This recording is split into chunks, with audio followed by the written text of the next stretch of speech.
So I put up a front for a year and a half, but eventually I just get broken down. I can't keep up the ruse. And so I go in there, and it's Tommy Davis. It's Tommy Davis, Mike Sutter, Karen Powell, Kathy True. They all got me in there. Tommy Davis, I walk in there and he tells me. So this is Clearwater, because most people who know Tommy Davis know him as a LA-based Sea Org member. This is Clearwater. So what year is this? 2011, maybe. Okay. 2000. Right. This is 2011, and so basically it had started with me and my buddy Matt talking, and we're like, what if we strike a plea deal with the church? Like, we don't want to be the victims of these fuckers the rest of our life. I said I'd love to, because that would handle my problem with my mom, because I'm about to lose my mom, and because I was declared. It was only a matter of time before I was going to lose my mom at this point. My dad and sister were gone. At this point, had you actually been declared? They declared me in September of 2010. All right. And then I remember I got declared, and I went to Joe Childs, basically, because I had a story from the stars for him. And he was dying to meet me. But then my mom talked me out of it. And I said, fine. I said, fuck Clearwater. And I got on a plane, and I was working for a company in Vegas. And then eventually, that's when I talked to Matt about what if we strike a plea deal. So you're both declared. Ashley and Gabby and Matt are all gone. Matt Epstein. My dad is long gone. Right. My friends are all, my friends aren't all gone.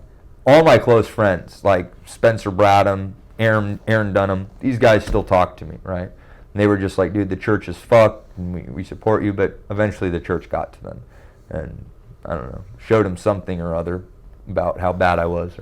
So I go in there, and it's Tommy, and then Matt backs out. He doesn't want a deal anymore. He's like, you know what, I realize that they don't want to give a deal. They just want to destroy us. And I said, I know, but maybe there's some humanity there. This is my last effort. I walk in, and I would try to be real nice, and I said, Tommy, I'm really not trying to put I'm not trying to stir the pot here. And he goes, good, because I'll fucking squash you like a bug. And I looked at him like shaking, like, does anyone have a soul left in this place? Like, what are you trying to do to me? What are you, So they tell me I have to do A to E, the steps A, B, C, D, E, right? To get undeclared and publicly recant, say I'm wrong, do all these amends. Right. So A to E is throw everyone under the bus. There's a policy that says what you have to do if you get declared to get undeclared, and it lists out these steps A through E. Yeah. So that's the term A to E. Right. And so they tell me I got to do all these things, and so I go, fine. So, but we had a deal. Do all that plus these courses. Because it says you have to retrain at the bottom of the bridge. I said, fine, I'll do it. In my head, I was like, I'm going to do this, and then I'm going to run the fuck away. So my family won't have to disconnect from me, and then I'll just move to California, right, change my last name, and recreate a life. Well, I do everything. I do all the amends. I repaint all the Narconon in Spring Hill and start an anti-drug website, pay a bunch of money, get a bunch of traffic to it, right? Raise some money for it.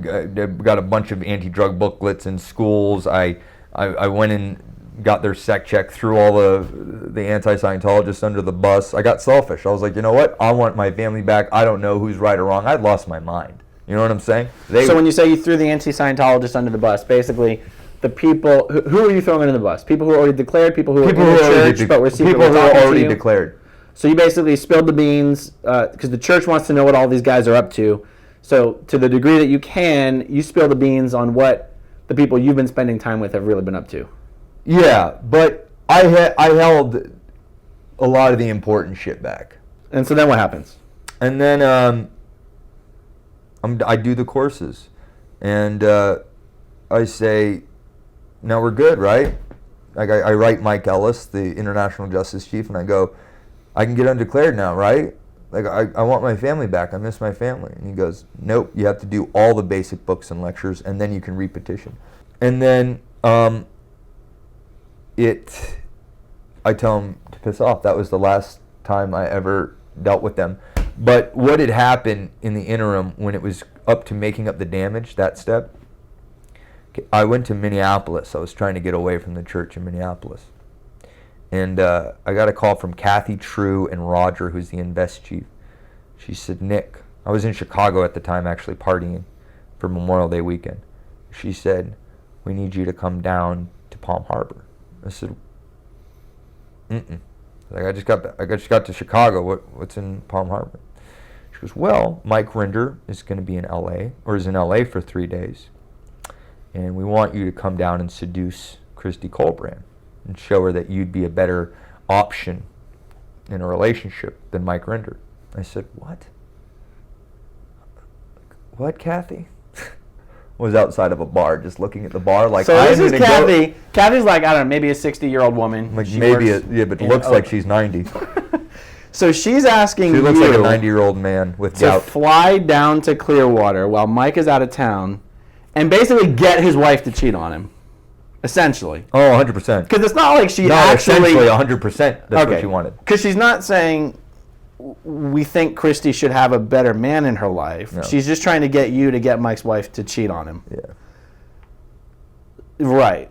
And I guess at this point, I'd wonder, is that so they could ruin Christy's name or to embarrass Mike? But probably both. So they offer to pay your flight down there so that you could go seduce someone's wife? No, they're too cheap for that. Well, they want you to pay it because you're making We never amends. even got to that point. Okay. We didn't get to the travel details. Right. This was the last conversation I ever had with Kathy True in my life. Yeah. I cussed her out that night. And this was the last time I would do anything with her. Was this conversation. And because after those courses, I got so pissed. I said, I'm done doing anything for the church. Right. And then I went up to Minneapolis, and she calls me, and I go, she goes, we want you to show, Christy that she can have a better man in her life. And I go, Kathy, what? You want me to take Mike's girlfriend from him? Were they married at this point? Do you know? No, just dating. They'd been dating for like a year. And she goes, yeah. I go, what is wrong with you? And I just asked her honestly. I said, what is wrong with you, Kathy? She goes, what, Nick? I go, who are you? What do you work? What do you stand for?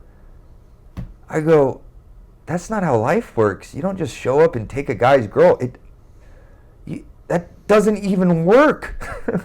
Like, it's not just like, hey, this will work. Good. Always like, and then I said, fuck you. I said, fuck all of this. Fuck. And I started like getting, for my first time, I was like, fuck all of this. What the fuck am I doing? Fuck you. Fuck this. Fuck A to E. I'm fucking done. Right. Right. And she goes, you sound upset, Nick. I was like, do I? Good job. You fucking intelligent hunchback beast. All the commentary that's going on right now about whether the church should have its tax-exempt status revoked. And none of that conversation really stems at all on whether the philosophy of Scientology is worthy of tax exemption or whether it's a real religion. It's really whether an organization that spends its money and its resources to harass and intimidate and investigate. Yeah. And, how is that bringing improvement to society?